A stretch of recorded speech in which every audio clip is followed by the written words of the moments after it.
Hello students, welcome to Digital E-Learning under the Department of Collegiate Education. Dear students, this lecture is for 5th SEM BCom. I am taking the subject Accounting for Managerial Decision. Today's topic is Ratio Analysis, Unit 4, Session 37. Students, learning objective of this session is to acquire practical knowledge on turnover ratios.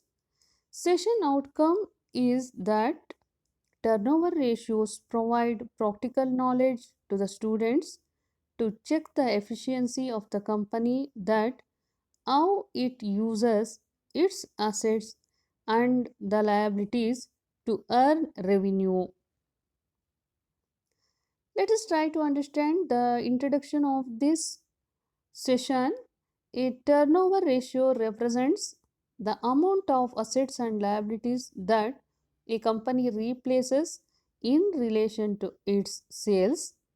The second thing is that the turnover ratio measure the efficiency of investments made by the firm in the form of revenues and the cost of sales generated during a period of time. So, with regard to the classification of turnover ratios, we can come across debtors turnover ratio, creditors turnover ratio, stock turnover ratio, and asset turnover ratio. In case of debtors turnover ratio, what is the meaning of debtors turnover ratio? Debtors turnover ratio indicates the amount of times on an average debts are collected from debtors in a year. Debtors turnover ratio equals net credit sales over average debtors or closing debtors. In case of debtors, what are the elements are included? Debtors equals sundry debtors plus bills receivable. Average debtors equals opening debtors plus closing debtors divided by 2.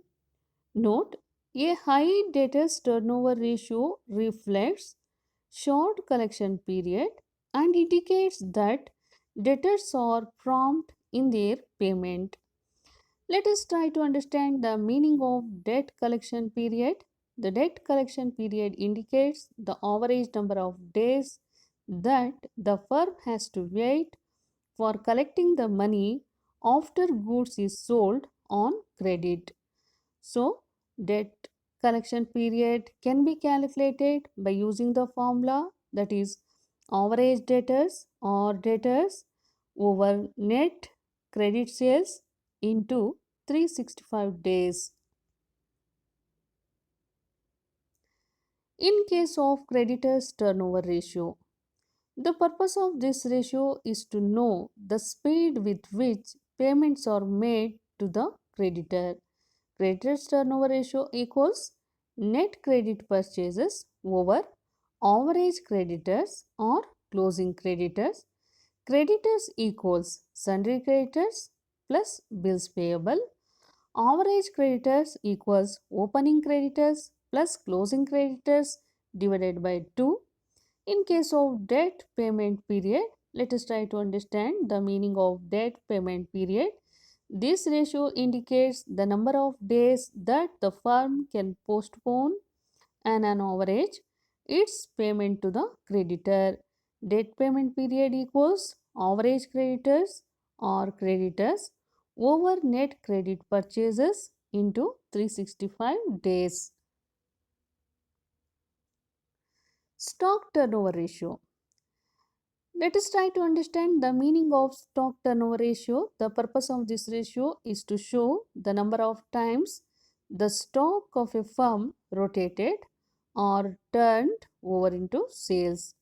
Stock turnover ratio equals cost of goods sold over average stock or closing stock, or stock turnover ratio equals net sales over average stock or closing stock, or average stock equals opening stock plus closing stock divided by 2.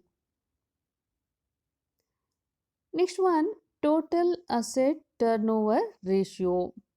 The purpose of this ratio is to judge whether the firm is generating adequate sales from the total assets employed. Further, it is also used to determine whether there is adequate investment or over investment or under investment in assets of the firm. Total assets turnover ratio equals net sales over total assets. Compute following ratios from the following particulars. Number A, stock turnover ratio. Number B, debtors turnover ratio. C, debt collection period. D, creditors turnover ratio. E, credit payment period. The information in relation to debtors on 31st 3 2017, 40,000 rupees. On 31st 3 2018, 50,000 rupees. Creditors on 31st 3 2017, 50,000 rupees. On 31st 3 2018, 40,000 rupees. Stock 31st 3 2017, 30,000 rupees. On 31st 3 2018, 50,000 rupees. In case of particulars, cash received from debtors 90,000 rupees, cash sales 60,000 rupees, cash paid to creditors 60,000 rupees, cash purchases 40,000 rupees, returns inwards 10,000 rupees, returns outwards 5,000 rupees.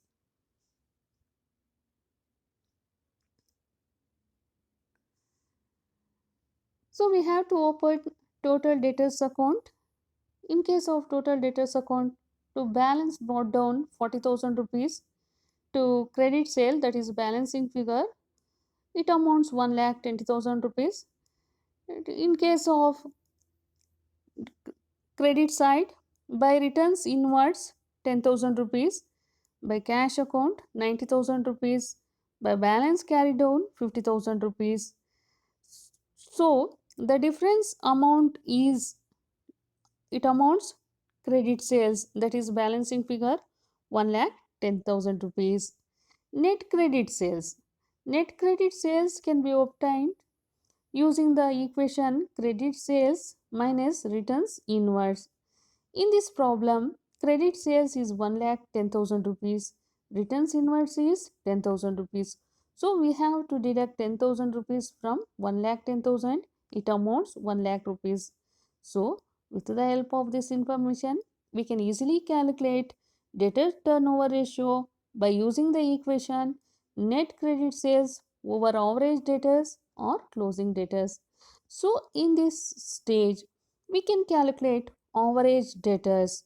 So average debtors can be calculated by adding 50,000 rupees to 40,000 rupees, because 40,000 rupees is opening balance, 50,000 rupees is closing balance. So 40,000 plus 50,000, it amounts 90,000. That should be divided by 2, it amounts 45,000. So while using the equation, we can easily calculate debtors turnover ratio. As you know that net credit sales over average debtors or closing debtors. In this problem, net credit sales is 1,00,000 rupees, average debtors is 45,000. So we have to divide 1,00,000 rupees by 45,000 rupees. It amounts 2.22 times.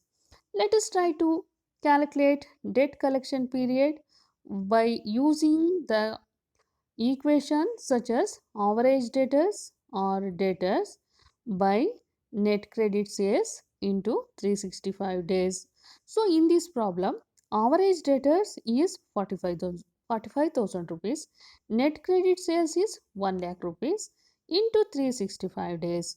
So we can calculate the days, that is called debt collection period is 122 days. So in case of total creditors account, to returns outwards 5,000 rupees, to cash account 60,000 rupees, and to balance carried down 40,000 rupees, by balance brought down 50,000 rupees, by credit purchases.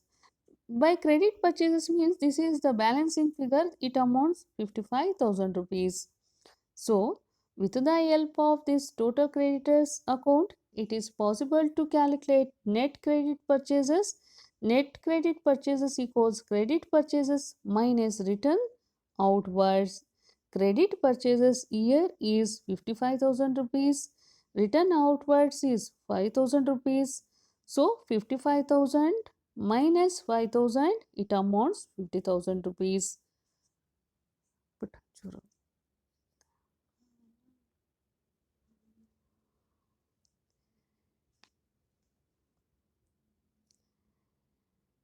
Average creditors. Average creditors equals 50,000 rupees plus 40,000 rupees divided by 2, total 45,000 rupees. Creditors turnover ratio equals 50,000 rupees divided by 45,000 rupees. It amounts 1.11 times.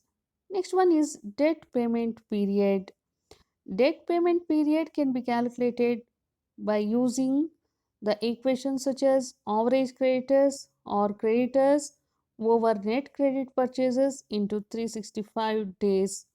So, average creditors is 45,000 rupees, net credit purchases is 50,000 rupees into 365 days. So, it amounts 329 days.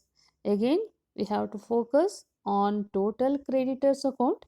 In case of total creditors account, to return outwards is 5,000 rupees, to cash account 60,000 rupees, to balance carried down 40,000 rupees. Credit side by balance brought down 50,000 rupees, by credit purchases 55,000 rupees. So credit purchases is balancing figure. Next one, stock turnover ratio. Stock turnover ratio can be calculated using the equation cost of goods sold over average stock or closing stock. Cost of goods sold equals opening stock plus purchases minus closing stock. Next one, cost of goods sold equals opening stock is 30,000 rupees, purchases is 90,000 rupees. So we have to add 90,000 rupees to 30,000 rupees. We have to deduct 50,000 rupees because 50,000 rupees is closing stock. So 30,000 rupees plus 90,000 rupees minus 50,000 rupees, it amounts 70,000 rupees. Let us try to understand and calculate average stock. Average stock can be calculated while using the formula such as opening stock plus closing stock divided by 2. In this problem, opening stock is 30,000 rupees and closing stock is 50,000 rupees. So we have to divide by 2. So 30,000 plus 50,000, it amounts 80,000. 80,000 divided by 2, it amounts 40,000 rupees. So stock turnover ratio is 70,000 divided by 40,000, it amounts 1.75 times. So let us come to the conclusion that the turnover ratio measure the efficiency of investments made by the firm in the form of revenues and the cost of sales generated during a period of time, and also used to check the efficiency of the company, that how it uses its assets and the liabilities to earn revenue. Thank you.